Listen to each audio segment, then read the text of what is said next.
Bueno, ¿qué tal celebérrimos audiófilos, como decía el loco de la colina? Acá transmitiendo el loco de la LEF, hoy con el omega de la historia que les propuse en el día de ayer sobre, o esa triada, mejor dicho, sobre la relación de Borges con el mundo anglosajón o germánico. El primer capítulo les recuerdo que fue un cuento muy cortito que se llama El Sur. Eh, y ayer hablando un poquito sobre la batalla de Maldon. Y hoy vamos a cerrar con lo que fue la campaña de 1066, porque no fue solamente una batalla. Eh, una campaña es un conjunto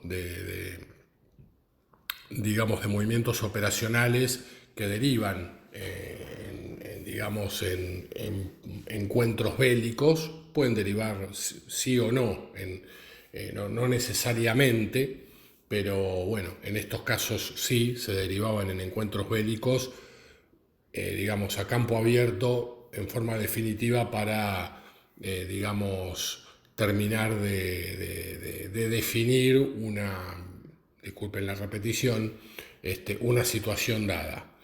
Les recuerdo que en el año 1066 Inglaterra ya era, digamos, un reino relativamente organizado. La amenaza vikinga prácticamente había sido totalmente desarticulada, ya cada vez, si en el año 790, ¿no? Es decir, ahí por Lindisfarne o por Maldon, era una tras otra, ya en el 1066, digamos, es decir, a mitad del siglo XI, la tendencia era obviamente casi nula, digamos, ¿no? Es decir, estaba en lo que llamaría en la escuela de Boston de marketing, la fase perro, ¿no? De la moda vikinga, o de las excursiones vikingas en territorio inglés, ¿no? Es decir, ya habían andado por Escocia, ya se habían relacionado hasta con clanes escoceses, juntando lo gaélico también con lo nórdico, porque aparte de estar unido lo gaélico, perdón, lo nórdico con lo anglosajón, también está lo nórdico con lo gaélico. Hay muchos clanes escoceses de las tierras altas, católicos, porque después, pasados los siglos, va a estar la famosa división religiosa, ¿no? En donde algunos clanes y gran parte de la población, principalmente de las Lowland, de las tierras bajas escocesas, van a elegir el presbiterianismo, algunos el anglicanismo, pero las tierras altas y las islas se van a mantener, las que están más cercanos al lado de Irlanda, se van a mantener bastante católicas, ¿no? Y son clanes muchos que tienen apellido francés, por ejemplo los Fraser, ¿no? Es un clan, digamos, que tiene, aparte de tener su apellido gaélico, que no me pregunten cuál es porque no me lo acuerdo, pero tiene su apellido, digamos, oficial, que es Fraser, y que es un apellido típicamente normando, típicamente francés. Entonces, bueno, volviendo a la Inglaterra, que es lo que a nosotros nos interesa, porque es el análisis que hace Borges, prácticamente las invasiones vikingas habían desaparecido, pero todavía faltaba lo peor. Eh, en esa Inglaterra dentro de todo próspera y tranquila y que ya más o menos estaba organizada, gobernaba un rey que se llamaba Eduardo el Confesor, que era un rey muy santo, muy pío, creo que se había casado pero no había tenido relaciones, por lo menos relaciones amorosas que se le conociera. Teóricamente era un rey virgen, un rey muy digamos, consolidado dedicado a lo trascendental de la vida y no a lo mundano. Casualmente hace poquito, creo que no sé si Netflix o alguna de estas plataformas sacó una serie sobre 1066, que me interesaría verla. La verdad que el que hace de Eduardo el Confesor tiene pinta de Eduardo el Confesor, sin duda. Bueno, Eduardo el Confesor, aparte, obviamente tenía gente muy cercana y tenía familiares, y esos familiares, esos lazos de sangre que siempre hubo en la realeza, no solamente en la inglesa, sino en la de todo el gran orbe, estaba un conde llamado, un duque, mejor dicho, duque o conde, bueno, tenía ese rango de la alta, digamos, de la alta alcurnia o de la alta, no diga burguesía porque no existía, sino se me escapan las palabras, che, de, de, de sí, de la alta posición británica, ¿no? Del punto de vista de los rangos, y ese era Harold Godwinson, ¿no? Que era digamos, un sajón hecho y derecho. Del otro lado del Atlántico, y bueno, este hombre, según dicen, Eduardo el Confesor le había dicho que a su muerte él iba a heredar el trono de Inglaterra. Casualmente, del otro lado del Canal de la Mancha estaba Guillermo, que era duque de Normandía, que llamaban Guillermo el Bastardo porque era el segundo hijo, o era hijo natural, pero no hijo legítimo, sino hijo natural del duque de Normandía, que había tenido relaciones con una chica llamada Gerleva, que era hija creo que de un embalsamador de ahí del pueblo, de Rouen o de alguna de las ciudades importantes de Normandía. Y bueno, obviamente que al morir el hijo primogénito, digamos, del duque de Normandía, del padre de Guillermo, Guillermo se termina transformando en el descendiente, en el heredero natural del duque de Normandía, lo que generó una gran cantidad de guerras civiles, estuvo casi por ser muerto siendo muy joven, vivió escapando y en el medio de vivir escapando vivía combatiendo y vivía entrenándose y se termina convirtiendo en un gran soldado, en un guerrero, obviamente cristianizado. Acá ya estamos hablando de reinos cristianos, ¿no? Es decir, tanto los sajones como los normandos ya estaban absolutamente cristianizados, acá ya no había rasgos de paganismo. Pero ¿qué pasa? Volviendo de vuelta al amigo Harold Godwinson, él tenía un hermano que se llamaba Tostig, que no se llevaba muy bien con él, no estaba muy de acuerdo que su hermano Harold heredara la corona de Inglaterra, y se alía con un rey noruego que se llamaba Harold Hardrada, que tiene una historia fantástica, porque Harold Hardrada era de origen danés, perdón, danés no, de origen noruego. Él había sido un gran guerrero, no había tenido tanta intervención o prácticamente ninguna intervención en Inglaterra. Él había estado mucho tiempo operando en Ucrania, en lo que es el Rus de Kiev. Es más, trabajó mucho digamos, para los reyes de esa Moscú que estaba creciendo y que se estaba conformando en el reino, en el Rus de Moscú. Y Harold Hardrada llegó a ser jefe de la Guardia Varega, digamos, aparte también de los emperadores romanos de Bizancio, ¿no? De bizantinos, que al tener tantos problemas políticos y al haber tantos problemas intestinos dentro de Bizancio, de Constantinopla, lo que decidieron fueron, bueno, un día aparecieron estos vikingos, estos muchachos del Rus de Kiev, que no estaban tan lejos, y dijeron, muchachos, por tanta paga no quieren ser nuestros, digamos, housecarl, ponele, si lo ponemos en términos sajones. Y estos buenos muchachos, estos vikingos, dijeron, sí, no hay ningún problema, si nos pagas bien, seremos tus custodios. y Harold Hardrada fue parte de la Guardia Varega, no sé si llegó a ser jefe, pero un alto oficial de la Guardia Varega, fue un tipo que consiguió, que combatió, que peleó, obviamente, que se enfrentó a los enemigos de ese momento, peleó contra musulmanes, contra diferentes tipos de enemigos que asolaban ya a una Constantinopla que cada vez iba de mal en peor, pero él se iba llenando de tesoros, los cuales iba mandando religiosamente a Rusia, lo que obviamente cuando volvió a Rusia le equivalió a ser una persona muy reconocida, muy respetada y rica, con la que se volvió nuevamente a Noruega, y en Noruega él pudo armar un pequeño imperio.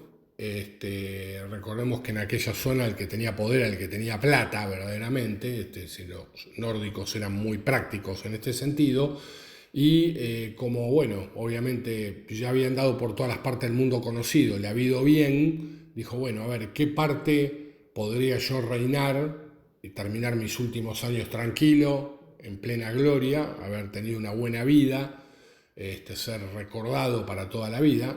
Igualmente logró el objetivo, que todo el mundo se acuerde de él, y dijo, voy a invadir Inglaterra, porque yo ahí también tengo descendientes que pelearon, entonces yo tengo derecho a pedir el reino de Inglaterra. Si las noticias que llegaban era que Eduardo el Confesor estaba entrando en una etapa ya, digamos, de plenitud física, corporal, mental, etcétera, etcétera, le faltaba poco para morirse.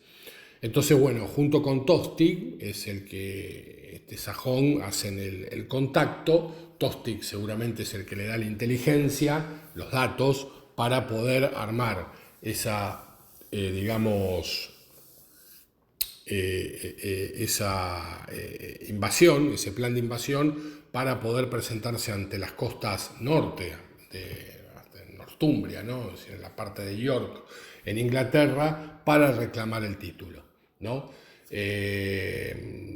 Nosotros vamos a llegar hasta un punto ahora, yo después voy a suspender un poquito por otras cosas que tengo que hacer, y después a la noche vamos a retomar esta historia, ya obviamente con palabras del maestro Borges, obviamente, sobre esta cuestión de esta relación de los anglosajones con él y con la batalla de Hastings. Pero bueno, lo que yo les puedo ir adelantando por ahora es el hecho de que muere Eduardo el Confesor. ¿Y qué pasó? Antes que muriera él, años antes, Harold Godwinson había tenido un problema en Inglaterra, y había llegado a las costas de Normandía, y lo había recibido muy bien Guillermo, ¿no? Que ya era duque de Normandía, ya tenía el poder en esa zona, y el poder en esa zona y en zonas cercanas como Bretaña, Gascuña, en otras zonas. Y Normandía no solamente tenía poder, no era un ducado únicamente con poder en esa zona, sino que tenía mucha injerencia en la política interna de Francia. No entendamos a la Francia como la Francia absolutamente total del Rey Sol, de Luis XIV, nada que ver. Era una Francia en donde el rey gobernaba poco, y los grandes caballeros feudales, los grandes earls, los grandes señores de la tierra, eran verdaderamente los grandes duques y condes, eran los que manejaban en ese momento Francia. ¿Y qué pasó? Bueno, Harold es recibido muy bien, Harold Godwinson es recibido muy bien en la corte de Guillermo. Van a cazar, bueno, van a hacer todas las actividades lúdicas que se hacían en aquella época, grandes fiestas, mujeres, vino, comida, cacería, bueno, los placeres gloriosos de la vida. Bueno, como dice Coroniti, a mí me encantaría ser emperador romano o griego, estar tomando, comiendo uvas. Bueno, yo lo veo un poco más oscuro, y preferiría teniendo esa vida de amigotes, de joda, de festines, de cacería, de jornadas de cacería. Me quedo con esa vida, ¿no? Vida un poco más violenta, pero bueno, no importa. Igual algo de amor había, quédense tranquilos. Bien, pero ¿qué pasó? En un momento, Harold, obviamente, este hombre, Guillermo, sabía perfectamente que Harold tenía pretensiones sobre el trono inglés, que Eduardo el Confesor no iba a dejar ningún tipo de heredero natural, digamos, heredero biológico, y rápidamente le hace jurar que iba a apoyar la causa de él cuando muriera, la causa de Guillermo cuando muriera Eduardo el Confesor, y se lo hizo jurar sobre, digamos, una caja que teóricamente adentro había restos, no fósiles, calculo, de santos y de personas muy importantes para el cristianismo de esa zona de Francia, de Normandía. La verdad no recuerdo de qué santos era, pero lo hizo jurar sobre elementos teóricamente sagrados para la religión católica o la religión cristiana. En aquella época era todo cristianismo. Harold teóricamente lo hace según lo que nos narra el tapiz de Bayeux, ¿no? Ese famoso tapiz que está, creo que está en la Catedral de Rouen, y que si uno va a Europa puede llegar a leer mediante ese tapiz, puede llegar a repasar todo lo que fue la historia de la conquista anglosajona, la pre y la post y el durante, ¿no? Es decir, el antes y el durante de la conquista de Inglaterra por Guillermo. Se llama Tapiz de Bayeux. Recuerdo que en su momento había un vino acá en el mercado argentino que se llamaba San Felipe, que tenía en la etiqueta un tramo del Tapiz de Bayeux. Esto es anecdótico, bien típico dato de Gabriel que no sirve para nada, pero bueno, no importa, es cultura y está bueno saberlo. Bueno, le hace jurar y Harold dice: vos quédate tranquilo que cuando se muera Eduardo, yo voy a estar con vos. Bien, llega el momento que Eduardo se muere, creo que Eduardo muere cercano a las fiestas, a Navidad, por ahí, del 1066, y rápidamente, creo que a las horas, Harold está yendo a Westminster y Harold Godwinson y se está autotitulando rey de Inglaterra, ¿no? Obviamente que esto a Tostig le cae muy mal, obviamente ya da parte a Harold Hardrada para que ya empiece a movilizar sus huestes vikingueras para venirse para el lado de Inglaterra para ver qué podemos hacer. Y pasan los días y obviamente llega la noticia a Normandía. En aquel momento entre Calais y Dover obviamente el contacto era permanente y esto era mucho antes de estas acciones, ¿no? La noticia llegó, creo que mientras Guillermo estaba practicando la cacería, el arte cinegético. Cuando se entera se pone histérico, no lo puede creer, me traicionó, es un hijo de un HDP, ¿cómo puede ser? Si juró ante reliquia de santos de que iba a apoyar mi causa, esto que el otro. Bueno, basta, esto acá hay que armar una expedición y hay que llevárselo puesto a este muchacho. Así que bueno, ahí está preparado, digamos, el teatro de operaciones llamado Inglaterra, que va a ser desde el norte, desde las zonas de Fulford Gate y Stamford Bridge, es decir, en el norte, en lo que es actualmente York, y va a terminar prácticamente en el sur de Inglaterra, en un lugar que se llama Hastings, que actualmente le dicen el lugar del manzano gris, o si uno va a la zona del pueblo de Hastings, hay una zona que se llama básicamente Battle, ¿no? Y que ahí teóricamente se combatió la batalla definitiva de Hastings. Bien, esto es lo que pasa. Tenemos tres bandos enfrentados, a no ser dos, tenemos a tres muchachos que se están peleando por la corona. Uno que ya la tiene y que teóricamente sería el rey en teoría legal, pero no tanto, y dos tipos que no están tan de acuerdo con eso. Uno es Tosti barra Harold Hardrada y el otro sería Guillermo Duque de Normandía. Yo lo dejo hasta ahí y a la noche, cuando las ánimas están más activas y el músculo descansa, les voy a leer esa clase magistral que dio Borges sobre este tema. ¿Ok? Así que ténganme un poquito de paciencia. Voy a aprovechar también en estos momentos para también sacar un poco de fotos y de esa manera graficar un poquito lo que les estoy contando. Agur.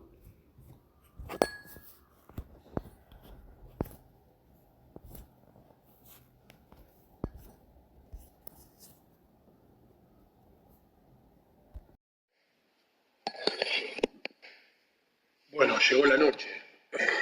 Tardamos un poquito en completar el podcast. No, esto es Radio Verdad, ¿no? O YouTube Verdad. Y no lo podemos hacer la misma noche por diferentes circunstancias, digamos, de tipo logístico. Pero bueno, ya solucionados los problemas, acá estamos para seguir charlando un poquito de la visión que tenía Borges sobre la campaña de Inglaterra, como le digo yo. Ahí tengo que hacer una pequeña aclaración, es decir, antes de empezar a hablar, volví a reescuchar la primera parte del podcast, donde presento el teatro de operaciones y yo me equivoqué en la fecha. Eduardo el Confesor muere, obviamente, en fechas cercanas a las fiestas, es decir, a la Navidad, pero de 1065, obviamente, pues si no, no dan los números. La campaña, todas estas batallas fueron entre agosto y septiembre de 1066, obviamente el tipo tuvo que haber muerto en 1065, si no, no daban. Es una aclaración tonta, pero está buena que se aclare. Ok, entonces bueno, como yo les dije, acá ya tenemos tres bandos en disputa, uno que oficialmente es dueño de la pelota o de la corona, que son los sajones adictos a Harold Godwinson. Después están los acólitos a su hermano Tosti, junto con el apoyo de Harold Hardrada, que era un magnate, digamos, muy poderoso noruego, que había sido un tipo muy exitoso, le ha ido muy bien en Oriente, digamos, en el Oriente cristiano. Después venían los muchachos del sur, o del norte de Francia, al otro lado del Canal de la Mancha, digamos, liderados por Guillermo Duque de Normandía, ¿no? Guillermo I sería de Inglaterra, pero hasta ese momento era Guillermo Duque de Normandía. Entonces, yo averiguando un poquito, encontré en internet una página que se llama Eterna Cadencia, que parecería ser una especie de editorial, ¿no? Estas empresas que se dedican a editar libros, o hacen trabajos culturales, etcétera, y publicó un artículo de Martín Hadís. Martín Hadís, para que ustedes se ubiquen, y yo creo que lo comenté, no dije el nombre porque no me lo acordaba, fue el que escribió, hizo una investigación y escribió el libro ese que a uno le parecería medio baladí, diciendo, ¿qué carajo me interesa lo que dice una lápida de un tipo, ¿no? Es decir, más allá de todo el respeto que nos puede infundir esa persona que ya nos ha dejado físicamente, su última morada física, digamos, que es esa tumba, y no obstante Borges se fue y siguió dejando misterios, ¿no? Entonces, en el cementerio donde está enterrado, allá en Ginebra, por eso en los 80 había un famoso chiste que a los borrachos le decían Borges porque estaban enterrados en Ginebra, es una pequeña licencia poética mía. Tiene esa lápida que parece una piedra hecha hace miles y miles de años, y que tiene la figura de 7 guerreros, que teóricamente son 7 guerreros nortumbrios, y un lema en inglés antiguo. Bueno, Martín Hadís, que seguramente debe ser un licenciado en letras o una persona que ha estudiado letras, un enfermo de Borges, un tipo que ha escrito muchos libros dedicándoselos al maestro, del cual, bueno, acá lo que vamos a sacar es un extracto de su libro que se llama Borges Profesor, es decir, son las cátedras, vendrían a ser las desgrabaciones de las clases magistrales que daba Borges, seguramente en filosofía y letra o en algún otro foro de por ahí. Obviamente clases de tipo académicas, no eran charlas por la galería. Y aparte se dedicó a escribir este libro que se lo recomiendo, yo creo que está descatalogado, sobre todo el proceso digamos, de investigación, de por qué aparece esa lápida, por qué pusieron esa lápida. Yo creo que vivía María Kodama todavía en aquella época. María Kodama fue la última mujer de Borges, digamos, su última, aparte discípula, y fue la que heredó un poco el control de todo el fondo cultural de Borges. Falleció hace un tiempo. Bueno, no sé la verdad ahora quién se estará haciendo cargo de toda esa cuestión, pero escribieron ese libro, Martín Hadís escribió este libro sobre los 7 guerreros nortumbrios, así se llama el título del libro. Pero bueno, esto va por otro lado. Esto es lo que les voy a leer es la desgrabación de una, mejor dicho, de una charla que dio Borges, y que Martín Hadís la cita como jueves 12 de diciembre del 2019. Obviamente Borges ya no está la fecha en que publica la nota. El título es Borges Profesor, obviamente. Yo entiendo que esto debe ser un prólogo del libro, de alguna obra que él ha hecho. Entonces dice, jueves 12 de diciembre de 2019, le pido disculpas a Martín Hadís si, bueno, estoy utilizando un poco parte de su obra, pero me parece que es atinado a un homenaje que es el que le queremos hacer a Borges sobre esa cuestión que él ha siempre tenido de mezclar el sur con el norte, los vikingos con los compadritos y los sajones, y etcétera, etcétera. Entonces dice así, jueves 12 de diciembre de 2019, el hilo que une a todas estas clases es el placer literario, el afecto con el que Borges aborda cada una de estas obras y su intención clara de contagiar su entusiasmo por cada autor y periodo estudiado. Esto tiene una foto que yo se las seguramente va a aparecer en el podcast para el que quiera mirarlo, un podcast principalmente para escuchar y no tanto para mirar.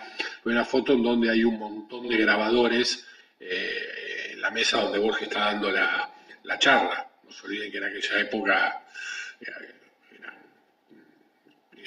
grabadores con cassette, es decir, había que estar bastante atento, no es como ahora que uno aprieta play y digitalmente se olvida de la cuestión, ¿no? Era todo un tema. En aquella época está lleno, aparte de micrófonos, lleno de grabadores.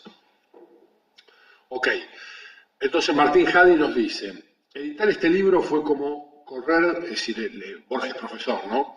Detrás de un Borges que se perdía entre los libros de una biblioteca, o para usar una metáfora cara a nuestro escritor, que se nos escapaba corriendo, girando en cada esquina de un vasto laberinto.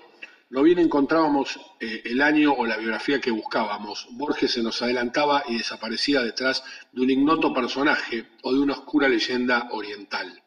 Cuando Borges otra vez lo encontrábamos, tras mucho buscar, Borges arrojaba enseguida a nuestras manos alguna anécdota sin fecha, alguna cita sin autor, y de nuevo lo veíamos perderse, escapando por la rendija entreabierta de una puerta o entre filas de estantes y anaqueles, ¿no? Es decir, como peleándose con un fantasma todavía amable y con ganas de informar, ¿no?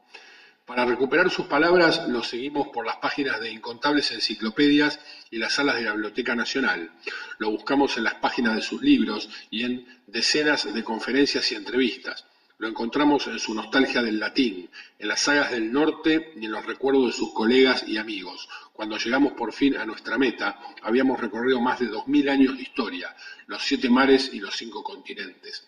Cuando se habla, principalmente si acá lo escucha gente del exterior, La Biblioteca Nacional no es el edificio así medio brutalista que ustedes pueden ver ahora, donde estaba antes la residencia Alvear, que era donde, volviendo al podcast del 55, vivía Perón, que era la residencia presidencial.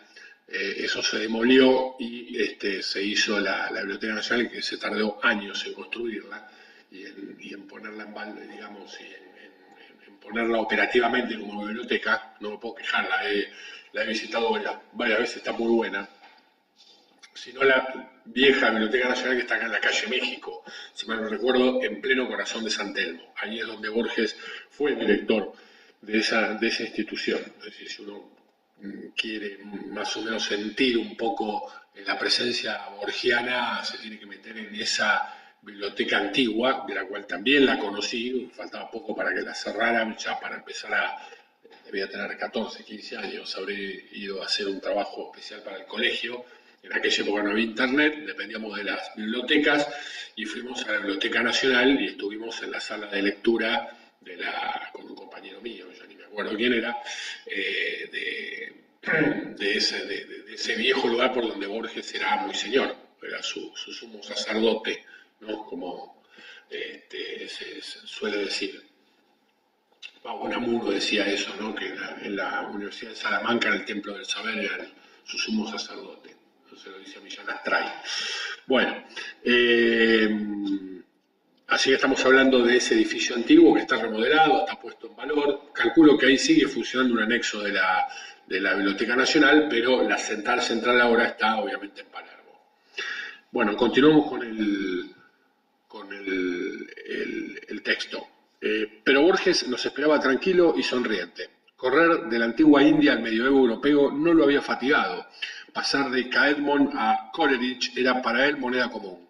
Dos alegrías nos reconfortan después de terminar esta labor. La primera es haber contribuido a abrir una puerta en el espacio y en el tiempo, permitir a otros lectores asomarse con nosotros a las aulas de la calle Viamonte. Les aclaro, la calle Viamonte era la antigua Facultad de Filosofía y Letras, lo que es ahora Puan, eso que está ahí, que se llama Puan, ¿no? Que le llaman Puan, ahí en pleno Caballito, cerca de la zona, digamos, más, no diría cheta, pero por ahí la más tradicional de Caballito, está Filosofía y Letras, creo que era antes una fábrica eso, en la calle Viamonte, que es donde está Viamonte y San Martín, que es donde está ahora, creo que las oficinas principales de la UBA, el rectorado de la UBA, estaba Filosofía y Letras, ¿no? Por eso hablan de la calle Viamonte. Disculpen que les aclare, pero por ahí hay datos que ustedes no les cierran, como la calle Viamonte, ¿de qué está hablando? Bueno, por eso mis explicaciones. La segunda es haber disfrutado estas clases con la misma intensidad que aquellos estudiantes que las presenciaron hace más de 50 años. Investigar y revisar cada recoveco del texto nos llevó, sin quererlo, a memorizar cada poema y cada frase, a asociar cada oración de Borges con sus cuentos, sus poemas y sus dichos, a tomar y descartar hipótesis sobre cada coma, cada punto y cada renglón. En su oración, entre comillas, Borges escribe: que alguien repita una cadencia de Dunbar o de Frost o del hombre que vio en la medianoche el árbol que sangra, la cruz, y piense que por primera vez la oyó de mis labios.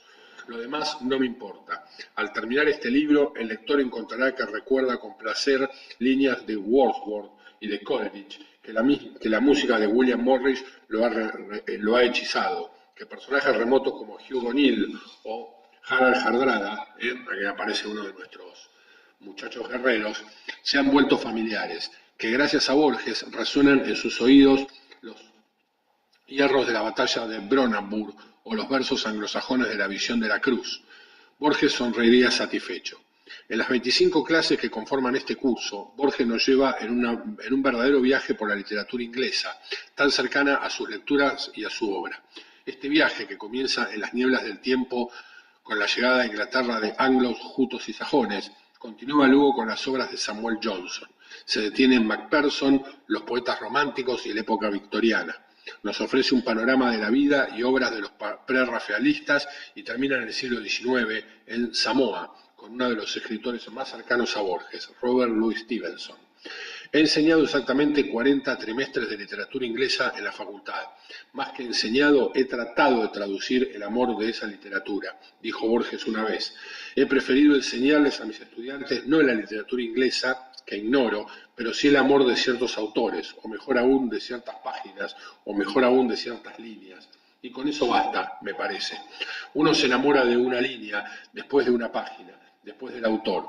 Bueno, ¿por qué no? Es un hermoso proceso. Yo he tratado de llevar a mis estudiantes a eso. Desde la primera clase queda claro que se trata de un recorrido particular, guiado por las preferencias literarias del escritor. Sí, Borges siempre la iba de boba, de vago, de que bueno, está bien, lo mío no es esforzarme demasiado, yo hago lo que me gusta, no lo que estrictamente tengo que saber, yo hablo de las cosas que me gustan, un tipo muy especial, y te orinaba desde la terraza del Cábana con su sabiduría, pero bueno, era así, ¿no?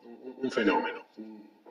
Yo siempre digo que es como una especie de Bocini de la literatura. Vieron que al Bocha, para lo que le gusta el fútbol, vos le preguntás al Bocha si él se considera un buen jugador de fútbol, el Bocha te va a decir, sí, sí, yo jugaba bien, pero bueno, qué sé yo, jugaba al fútbol, me gustaba jugar a la pelota. No te va a decir, sí, soy maravilloso, fui bárbaro, todo el tipo sabiendo de que Maradona era ídolo de él, ¿no? Es decir, que Maradona lo tomaba al Bocha como su ídolo. Bueno, se me parece digamos, una quizás una comparación un poco extrema, pero los veo en ese rango, digamos, de sencillez, ¿no? En ese sentido. El hilo que une a todas estas clases es el placer literario, el afecto con el que Borges aborda cada una de estas obras y su intención clara de contagiar su entusiasmo por cada autor y periodo estudiado. Dentro de estas preferencias hay una que ocupa un lugar predominante, la literatura anglosajona, a la que el profesor dedica nada menos que 7 clases, más de una cuarta parte del curso. Esto, que es ya del todo inusual para cualquier curso de literatura inglesa, resulta aún más curioso para un curso dictado en un país de lengua castellana. Borges dedica una clase a los Kennings, 2 al estudio de la gesta del Beowulf, y otras tantas al bestiario anglosajón, a los poemas guerreros de Maldon y Brunabut, a la visión de la cruz y la sepultura. Indagar las razones de este énfasis en las letras de la Inglaterra medieval se vuelve entonces inevitable. ¿Qué encontraba Borges en esta literatura? ¿Qué representaba para Borges el estudio del inglés antiguo? Preguntas amplias en cuyas respuestas se entretejen realidad y ficción. El pasado familiar de Borges y su concepción filosófica y literaria del mundo. Para responderlas debemos analizar brevemente la historia del idioma inglés, tradicionalmente dividida en 3 periodos. Inglés antiguo o anglosajón, siglo V hasta el 1066, es decir, hasta la batalla de Hastings. Inglés medio, que va del 1066 al 1500, y el inglés moderno del 1500 hasta el presente.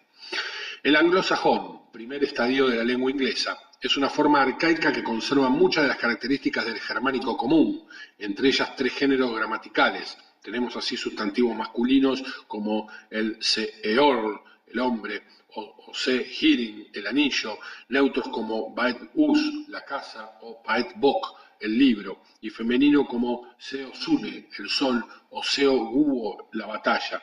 3 números en los pronombres, singular, ik, yo, plural, we, nosotros, dual, with, nosotros, dos.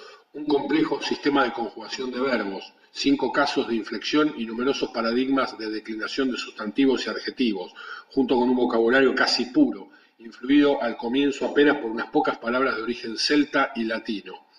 Sí, el ik ese me suena bastante latino, pero bueno, no importa. Bueno, el hic también puede ser tomado como aquí, en latín.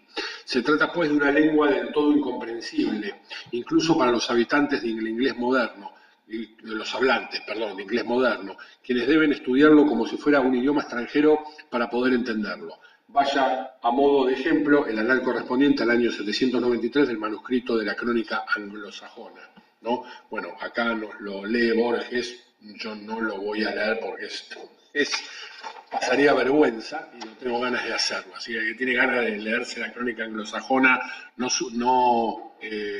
digamos, traducida al inglés moderno o al castellano, bueno, que tenga paciencia. Este año terrible, bueno, igual acá está bueno porque Borges o el autor tiene yo no lo leí, no me adelanté a este texto, no, cada cosa que leo es sorpresivo, lo voy manejando como viene, está la traducción literal, y aparecemos acá en lo que yo hablaba del Alfa, ¿no? Del primer capítulo que le dediqué sobre la batalla de Maldon. Y esto habla así, lo que decía la crónica anglosajona, escrita en anglosajón, en inglés antiguo. Este año, terribles portentos asolaron a las tierras de Northumbria. Northumbria es lo que es York ahora, ¿no? Es decir, para los chicos, donde juega el Manchester United, el Manchester City, para que se ubiquen, Manchester, York, Northumbria. Y atemorizaron miserablemente a sus gentes. Hubo terribles relámpagos de luz y se vieron feroces dragones volando en el aire. A estos ominosos signos siguió una gran hambruna, y muy poco después, el 8 de junio de ese mismo año, las hordas de hombres paganos cayeron sobre la iglesia de Dios en Lindisfarne, a la que devastaron con rapiña y muerte. A ver, el tema de estos portentos que establece acá la crónica anglosajona, esto no es nuevo y creo que está bastante influenciado. Yo no me voy a tirar mucho a lo griego, pero sí a lo romano. Si uno lee, por ejemplo, a Tito Livio, a Polibio, que son los que básicamente se encargaron de escribir sobre las guerras púnicas, hablan de un montón de portentos que pasaron antes o durante una situación en donde Roma estaba muy comprometida bélicamente contra los púnicos, ¿no? Principalmente contra cuando Aníbal cruza, cruza los Alpes, y Roma es derrotada en varias batallas consecutivas. Es decir, Roma tuvo 3 o 4 batallas en donde pudo haber quedado totalmente devastada y totalmente entregada. No me voy a meter ahora a hablar de ese tema, en un momento hablaremos por ahí de las guerras púnicas y cómo hacían los romanos para remontar y remontar y remontar ejércitos, porque era de derrota en derrota hasta la victoria final.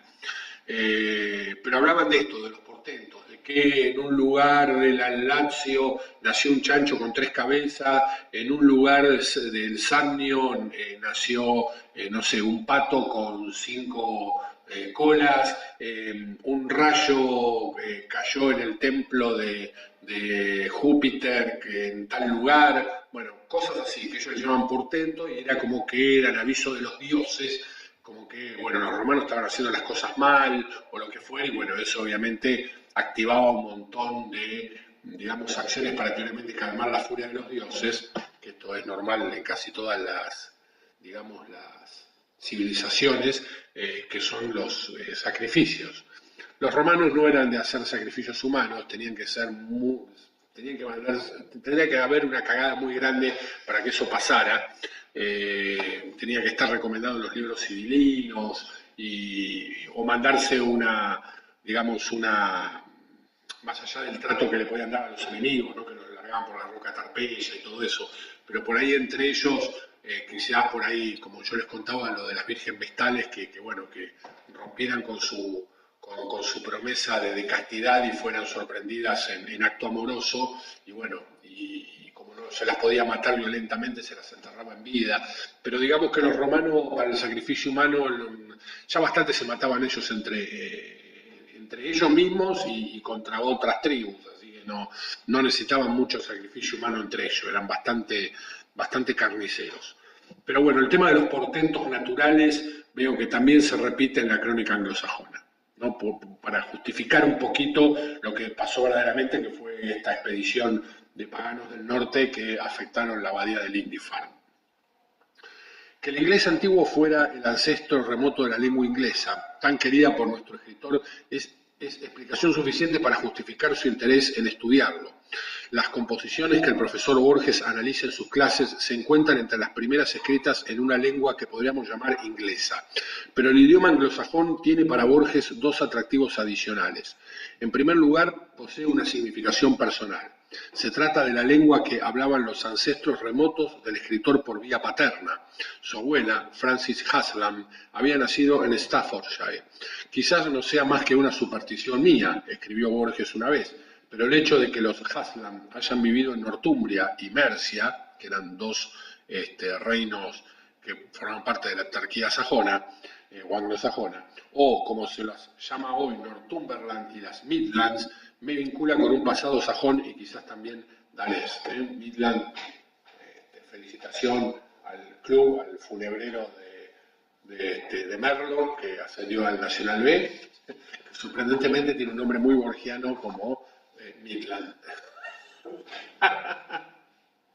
Hasta en el ascenso está Borges. Bueno, en su conferencia sobre la ceguera de 7 noches, Borges escribe: yo era profesor de literatura inglesa en nuestra universidad. ¿Qué podía hacer para enseñar esa casi infinita literatura? Esa literatura que sin duda excede el término de la vida de un hombre o de las generaciones. Vinieron a verme unas alumnas que habían dado examen y lo habían pasado. A las chicas, o a las niñas, como él pone, serían 9 o 10, les dije: tengo una idea. Ahora que ustedes han pasado y yo he cumplido con mi deber de profesor, ¿no sería interesante que emprendiéramos el estudio de un idioma y una literatura que apenas conocemos? Me preguntaron cuál es ese idioma y cuál era esa literatura. Bueno, naturalmente el idioma inglés y la literatura inglesa. Vamos a empezar a estudiarlos, ahora que estamos libres de la frivolidad de los exámenes. Vamos a empezar por los orígenes. A ver, aclaración. A Borges le chupaba un huevo los exámenes. Así se lo digo directamente. Como según dicen a Sarmiento le chupaba un huevo las reglas ortográficas, a Sarmiento el hecho del examen, de tomar un examen, lo aburría profundamente, y esto lo dijo él.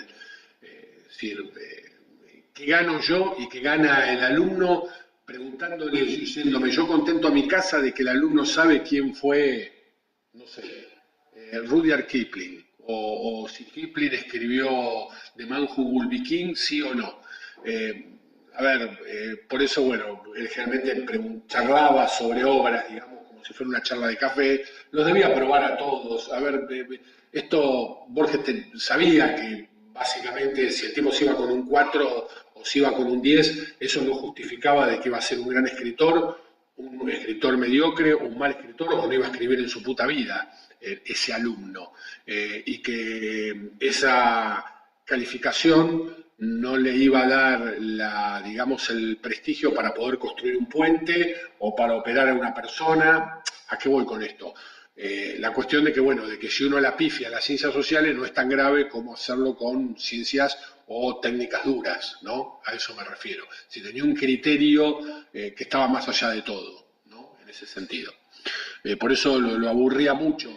Acá vuelvo a expresar, ahora que estamos libres de la frivolidad de los exámenes, es decir, lo tomaban como una boludez. Yo no digo que nadie fuera a poncho, como cuando yo era chico me decían, no vaya al examen a poncho, sin saber nada, pero no era para Borges algo, estoy esperando ese día para que el alumno, para encontrarme con el alumno brillante que me haga una exposición espectacular, o para destruir a la comisión que aprueben 2 y el resto de los 50 que están esperando dar el examen se vayan con un 3 a su casa y arruinarles la semana entera. No, nada que ver. ¿Por qué digo esto? Porque yo me encontré con profesores así, con gente que esperaba eso, ¿no? Es decir, tenés ese rato de poder de decir tenés un 6, tenés un 7, ¿no? Bueno, eso a Borges le chupó un huevo. En segundo lugar, Borges se encuentra en las escenas de esta poesía el auténtico sabor en lo épico, que lo conmueve y emociona. Más de una vez Borges explica este disfrute contraponiendo la pluma a la espada, siempre esos dos elementos borgianos, ¿no? La pluma y la espada. Lo sentimental a lo heroico, su condición de poeta enfrentado al coraje que mostraron sus mayores en combate. A esto se agrega lo inesperado de su descubrimiento. En su ensayo autobiográfico, Borges afirma: siempre consideré a la literatura inglesa como la más rica del mundo. El descubrir una cámara secreta en los orígenes de esa literatura me pareció un regalo adicional. Esta idea se repite en el hermosísimo prólogo a su breve antología anglosajona. Hará unos 200 años se descubrió que la literatura inglesa encerraba una suerte de cámara secreta, a manera del oro subterráneo que guarda la serpiente del mito. Ese oro antiguo es la poesía de los anglosajones. Borges encuentra en ese oro antiguo algo remoto, extraño y valioso, un tesoro que al ser desenterrado y recuperado lo devuelve a la época azarosa y heroica de sus mayores. A este carácter originario y épico se suma el placer fonoestético que este idioma le produce. Al comenzar a estudiarlo, Borges siente que sus palabras resuenan como una extraña belleza. Los versos en un idioma extranjero tienen un prestigio que no tienen en el idioma propio, porque se oye, porque se ve cada una de las palabras. Borges nunca olvidará esta embriaguez inicial. Cada vez que se refiere al inglés antiguo, describirá una vez más este mundo auditivo. El lenguaje anglosajón, el inglés antiguo, estaba por su misma aspereza predestinado a la épica, es decir, a la celebración del coraje y de la lealtad. Por eso, lo que les sale especialmente bien a los poetas es la descripción de batallas. Es como si oyéramos el ruido de las espadas, el golpe de las lanzas sobre los escudos, el tumulto de los gritos de la batalla. Pareciera que a nuestro profesor le hubiera gustado estar allí, en medio de la lucha, presenciando el choque de las espadas, el crujido de los estandartes y el encuentro de los hombres. Pero el poder evocativo que los versos anglosajones tienen para Borges no termina allí. A estas imágenes auditivas las complementan otras de carácter visual. Cada vez que la parquedad del poeta deja un detalle o una imagen sin describir, Borges complementa los versos con descripciones de su propia imaginación. Encontramos un ejemplo en su narración de la batalla de Maldon. El poema original comienza con las siguientes líneas, que se traducen literalmente de la siguiente manera, ¿no? Es decir, Borges lo dice en inglés antiguo.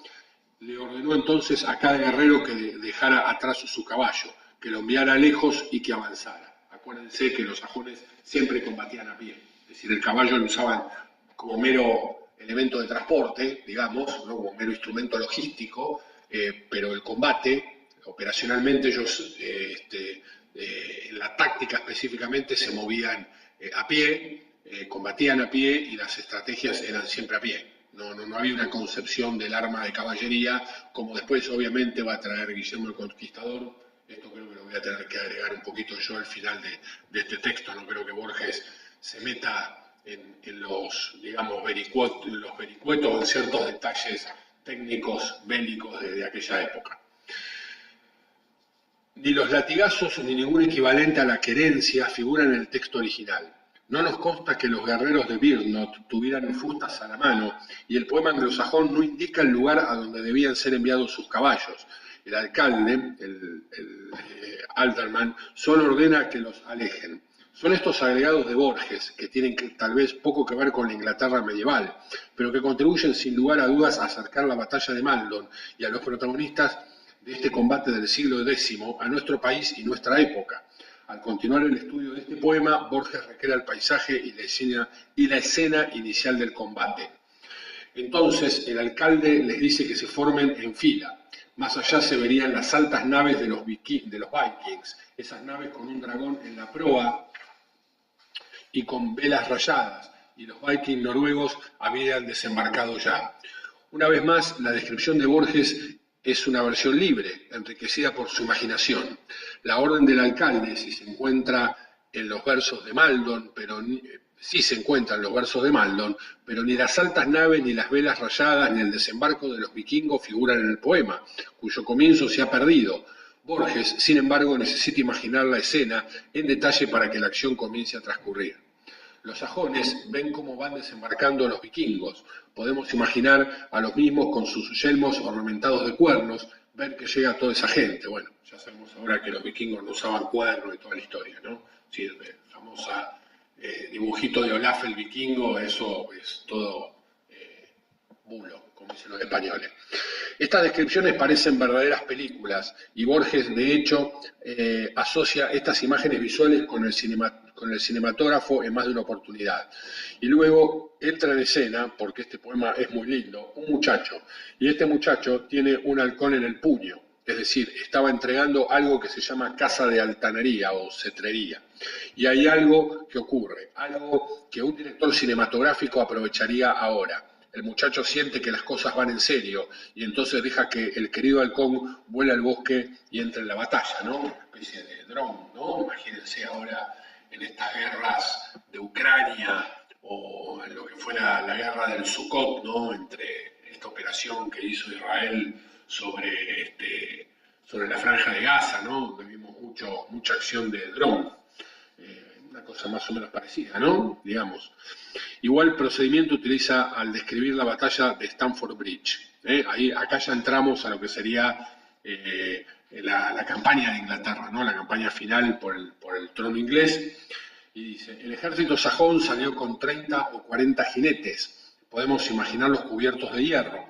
Quizá los caballos tuvieran hierro también. Si ustedes lo han visto, la película Alejandro Nevsky puede servirles para imaginar esta escena. Alejandro Nevsky es una película de Sergei Eisenstein, que era el gran director digamos, del establishment o del régimen soviético, y bueno, narra una batalla, la batalla de Novgorod, creo que es donde vence a tropas de los caballeros teutónicos y también como tropas auxiliares lituano-polacas, pero bueno, en la película como se filmó creo que prácticamente faltando muy poco para que estallaran las hostilidades entre nazis y comunistas, lo toman como que bueno, fue una batalla que se le gana a la orden teutónica, ¿no? Pero bueno, ahora ustedes después en las fotos van a ver que nada que ver, los caballos no iban armados con hierro, ni mucho menos.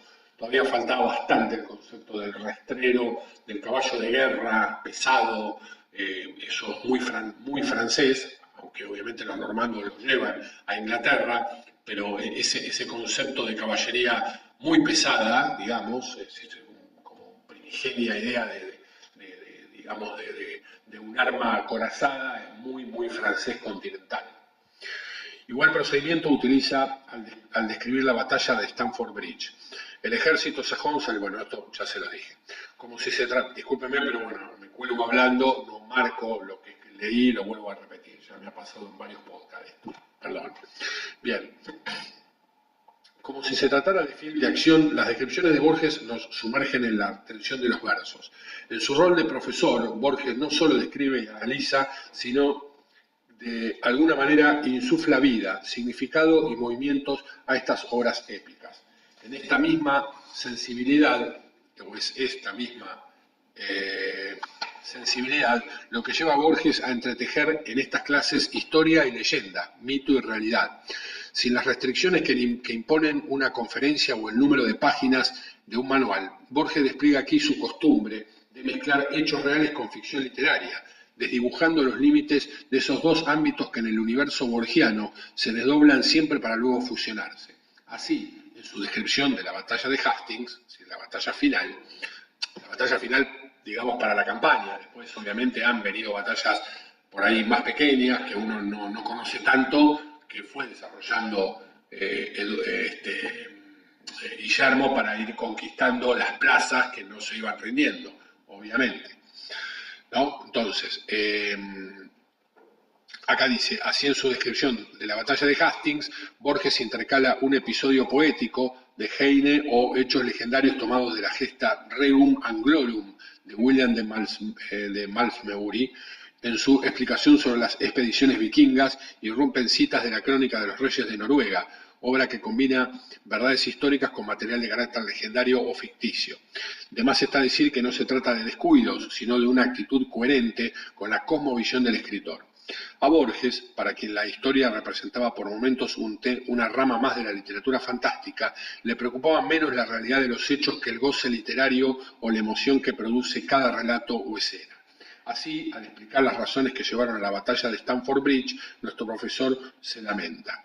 A ver, antes de entrar en lo que dice Borges, la campaña, digamos, de de la toma de Inglaterra, la campaña final, el último acto de las invasiones nórdicas a Inglaterra, se sella con 3 batallas. La primera es Fulford Gates, que es cuando desembarcan las fuerzas de Tostig y de Harold Hardrada, los condes, los earls, digamos, de esa zona, reúnen a una cierta cantidad de tropas, van a intentar detenerlos, caen abatidos, si pierden esa batalla, Harold Hardrada y Tostig siguen avanzando, y el ejército de Harold Godwinson, obviamente ya alertado sobre esta situación, ya coronado rey, marcha hacia un lugar y los derrota, no se llama Stamford Bridge, ¿no? Para los que les gusta el fútbol inglés, es el nombre que lleva el estadio del Chelsea en Inglaterra, en Londres se llama Stamford Bridge, imagino por la batalla.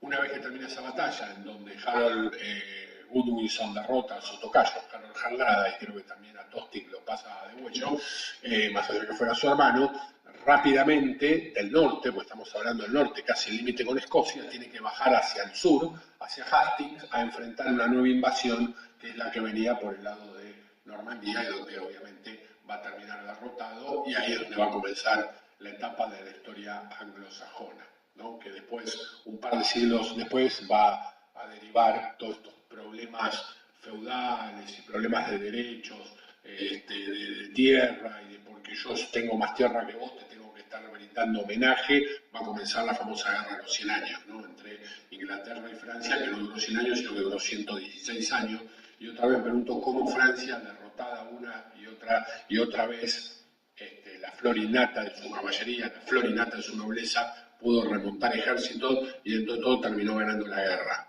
¿no? Porque terminó recuperando todo el territorio que había perdido. Bien, volvamos de vuelta a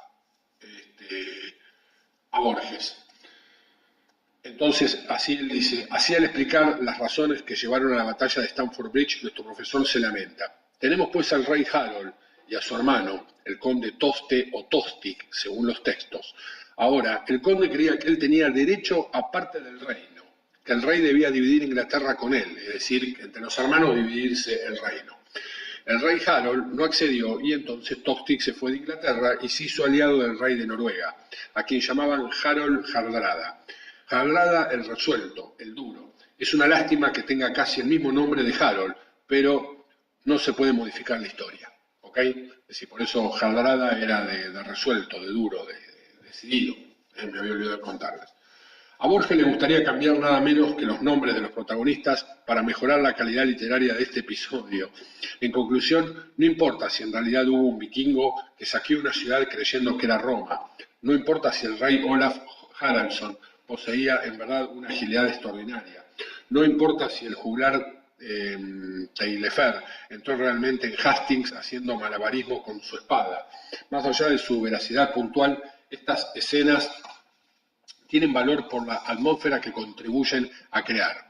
Entregado al placer literario que le producen estas obras, su exaltación del coraje y las sílabas de hierro de su idioma, Borges juega durante estas clases con etimologías, intercala en su análisis palabras y versos anglosajones, los recita, explica y analiza e intenta, por sobre todo, despertar en sus alumnos el mismo placer que él encuentra en esta lengua.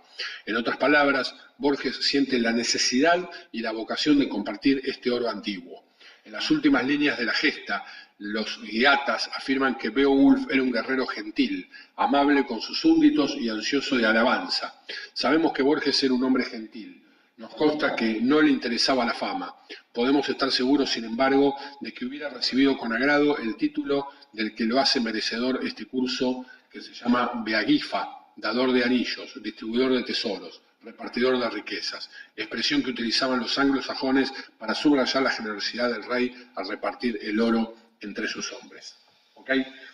Bueno, acá termina el texto. Esto, digamos que no fue en sí una clase de Borges, sino una interpretación por el prólogo, porque este es el prólogo, obviamente después seguramente vendrán ya literalmente las clases que dio Borges grabadas y obviamente desgrabadas para el libro, pero esto es digamos la introducción, el prólogo al libro Borges Profesor, lo que este hombre pudo llegar a experimentar de esas clases. con esto yo creo que cierro un poco lo que sería el mundo borgiano con respecto a la historia, digamos, primigenia, que ya no era primigenia, ¿no? Digamos, pero eran los primeros pasos de Inglaterra en la cultura occidental, ¿no? Dándose a conocer con esa crónica anglosajona y cómo iban contando las peripecias que iban teniendo con otros pueblos, como fue, por ejemplo, el hecho de que, digamos, que la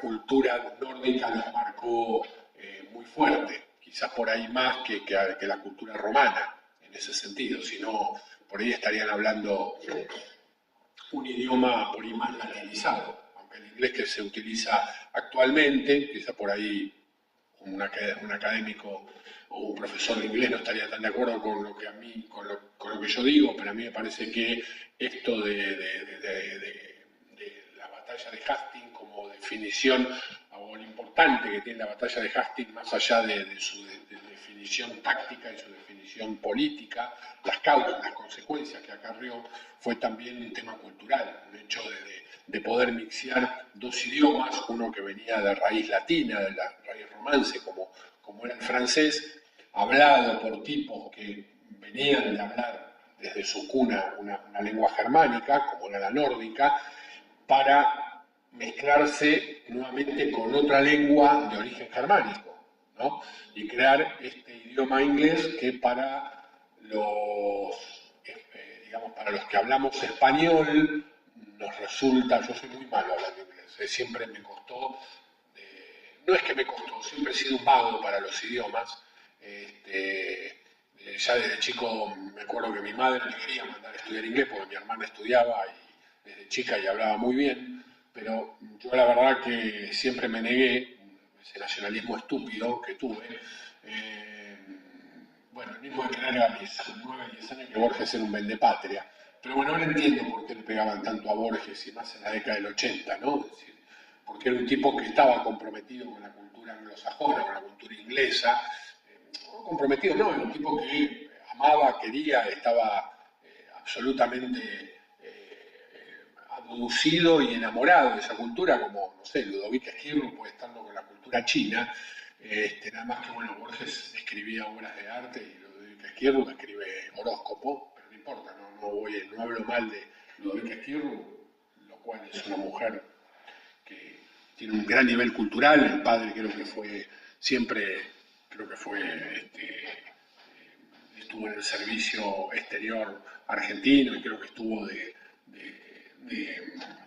embajador en países orientales, en China, Japón, en esa zona, así que imagino que esa cultura la ha impregnado mucho. Yo no me voy a meter en el pobre Ludovic Squirrel, no tiene la culpa de nada.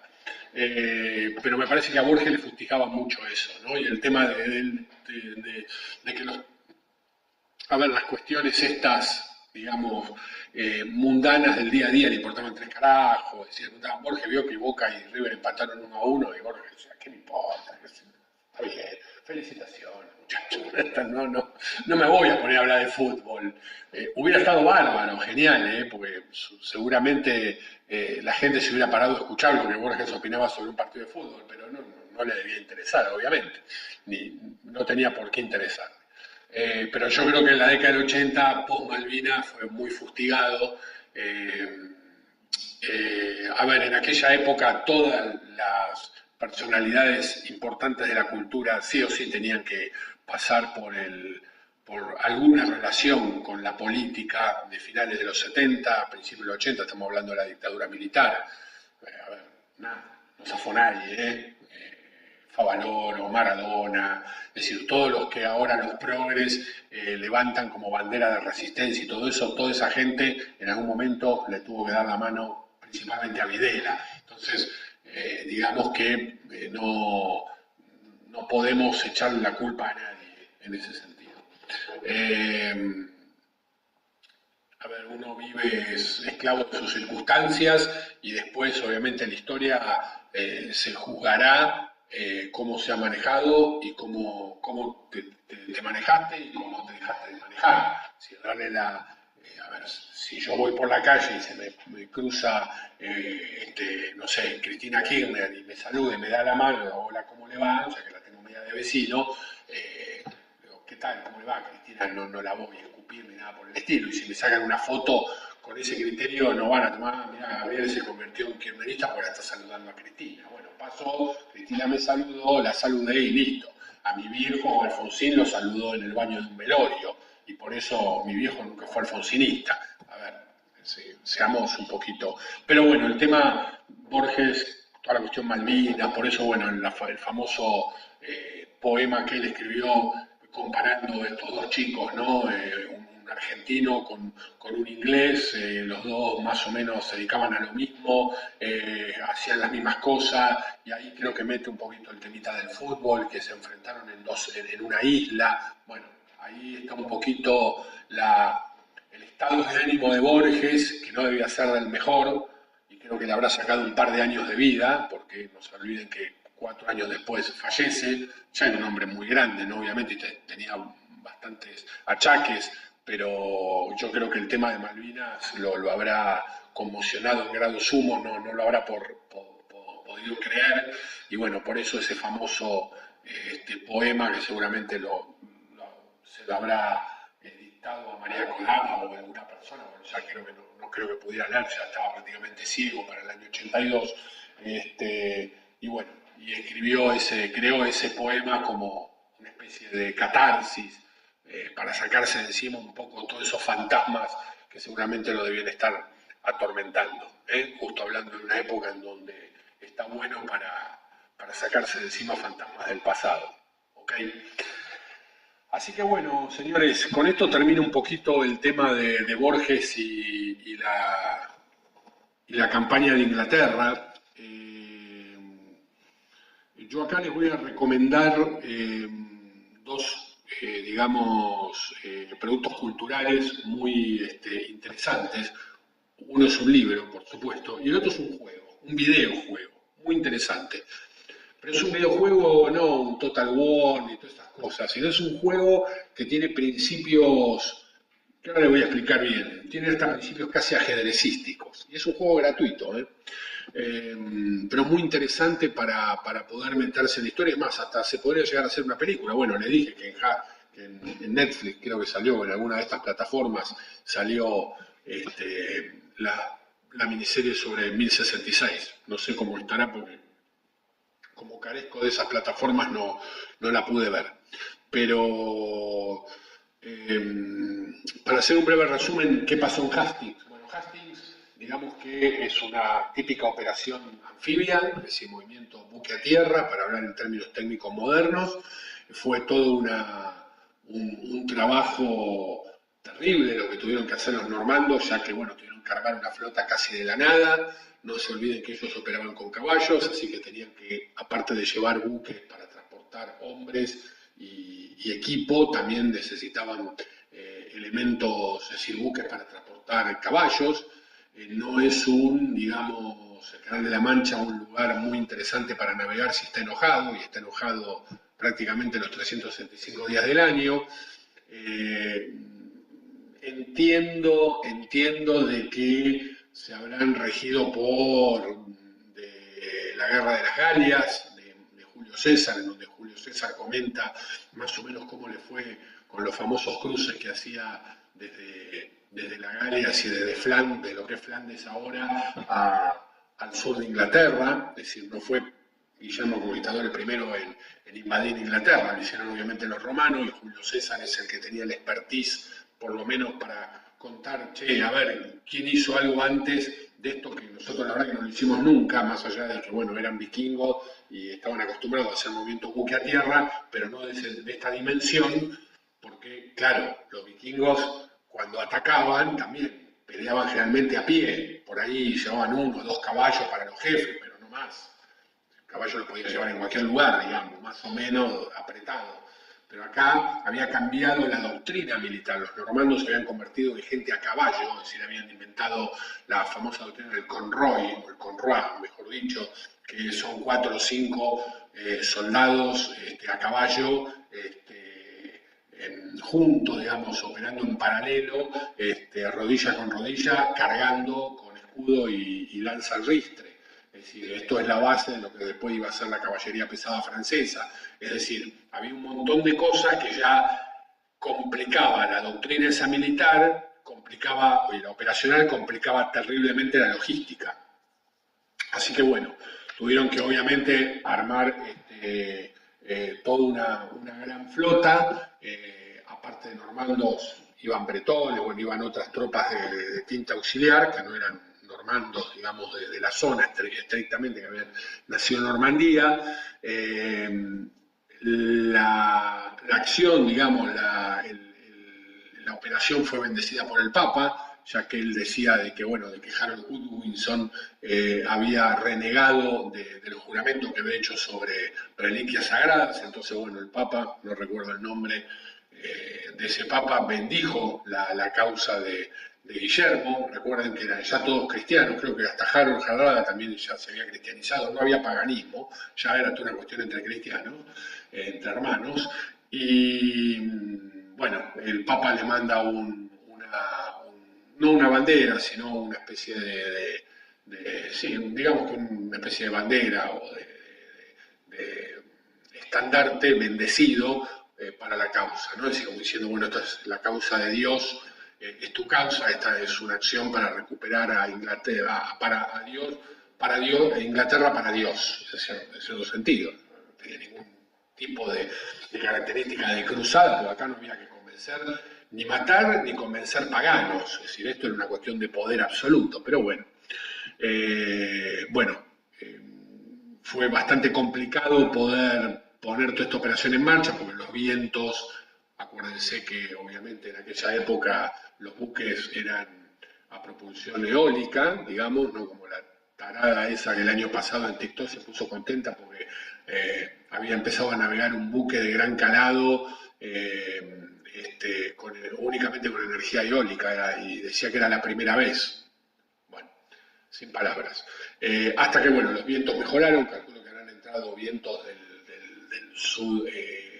sudeste y la flota se puso en marcha, desembarcaron en Normandía, desembarcaron en Inglaterra, en el sur de Inglaterra, y muy cerca de Dover, y bueno, y ahí lo primero que hicieron fue armar un campamento, principalmente armaban lo que ellos llamaban el castillo de Mota Castral, que era como una especie de fortín. Todo viene con reminiscencias romanas, digamos, pero esta vez de otra manera. Técnicamente no era una castra romana, porque no era un cuadrado perfecto, no era un damero ni nada por el estilo, sino que ya tenía forma circular. Bueno, era de conformación diferente, pero tenía el mismo objetivo, es decir, hacerse fuerte en una zona y a partir de esa fortaleza dominar una zona. Esos castillos de Mota Castral posteriormente iban a ser la base de los futuros castillos ingleses. Si uno va a Windsor, por ejemplo, y ve que tiene una torre de homenaje, después se le llamó torre del homenaje a eso, una torre inmensa, bueno, esa es la primera construcción del edificio. Si uno ve una torre redonda, bueno, ese seguramente habrán sido los primeros edificios que se hicieron de Windsor y de así de un montón de otros castillos, que pueden estar abandonados o no. Esa es la primera construcción que se hizo. Y bueno, ahí se acondicionaron las tropas, obviamente hicieron una zona liberada, digamos, si lo llevamos a la terminología marxista actual, foquista, digamos, y esperaron, obviamente, que pasaba, ¿no? Se adelantaron hasta cierta zona, hasta que obviamente mandaron tropas adelantadas y empezaron a ver que obviamente había unidades y fuerzas del ejército de Harold Godwinson que ya se acercaban a la zona para plantear combate. Así que bueno, llegó el momento, en septiembre de 1066, creo que por el 15 más o menos, se enfrentaron. Fue una batalla crudísima, terrible, muy complicada. Los normandos la tuvieron bastante difícil porque era una colina levemente que se pronunciada, que estaba dominada por los sajones, a los cuales los normandos tenían que hacer sucesivas cargas de infantería pesada y de caballería para poder ir destrozándola. Los normandos en algún momento la pasaron bastante mal, hasta se llegó a creer de que el rey, de que el duque Guillermo había muerto, tuvo que sacarse el yelmo y mostrarse de no, que estaba vivo y con resolución de seguir peleando. Y lo que hicieron los normandos, que eran bastante espillos, fue en un momento es atacar, hacerse que eran derrotados, darse la vuelta y retroceder. Y esto lo que hacía era que las fuerzas, digamos, anglosajonas, principalmente el FIR, es decir, lo que era la milicia, envalentonados, los persiguieran y obviamente cayeran en un ambush, ¿no? Es decir, después esta gente se le daba vuelta, es decir, este FIR entraba en las líneas normandas, estos tipos perseguidos se convertían en perseguidores y caían en la trampa y eran obviamente ultimados. Y así es como la línea anglosajona va cediendo, o sea, cada vez se va haciendo más fina, más estrecha, y teóricamente dicen que una flecha, en algún momento en el cenit de la batalla, le cae en el ojo a Harold Godwinson y lo mata.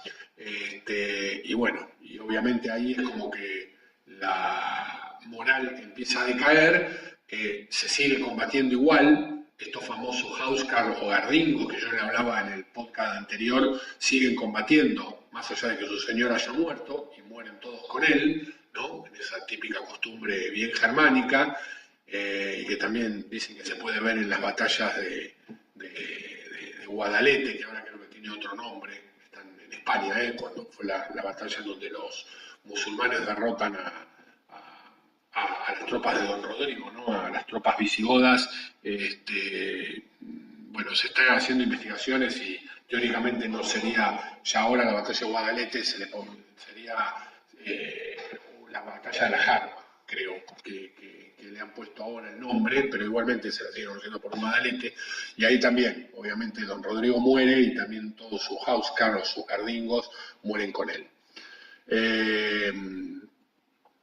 Bueno, cuenta la historia de que estuvo tan despedazado, tan destruido el cadáver imagínense, de Harold Godwinson, que la única que lo pudo reconocer fue su amante, que creo que era una tal Inés Cuello de Cisne, creo que se llamaba, que la reconoció por un tatuaje o una marca que tenía en la piel, o un lunar, algo que tenía en la piel, y pudo decir, bueno, sí, este es el cuerpo de mi querido, de mi amante, esto que el otro. Y bueno, teóricamente no sabemos bien dónde está enterrado el amigo Harold Godwinson. Si me pregunta por Hardad y Tostig, bueno, quedaron allá en Stamford Bridge pudriéndose, siendo comidos obviamente por ¿cómo se llama? Por los cuervos de Odín, así que habrán terminado, no sé, bueno, no, eran cristianos, hay que ver a dónde terminaron, si terminaron con el Barba tomando mate o con Odín tomando hidromiel, eso está por verse. Y así, bueno, con el resultado de la batalla de Hastings, digamos que comienza la conquista normanda de Inglaterra. Y acá les quiero recomendar, para ir finalizando, un libro de un profesor que se llama Robert Bartlett, que se llama Los Normandos. Es un profesor, un doctor en historia, en el cual hizo una investigación muy profunda sobre el origen de los normandos y posteriormente sobre la conquista de Inglaterra. Tiene un documental que en su momento lo presentaba el canal Encuentro, muy bueno, muy interesante, así que si pueden conseguir el libro, se los recomiendo. Es un libro muy, muy interesante del profesor Robert Bartlett. Y por último, este juego que yo les comentaba, que se llama 1066. Es un juego que es fácil, si quieren ahora, una vez que terminan de escuchar mi bella voz, entran a la computadora.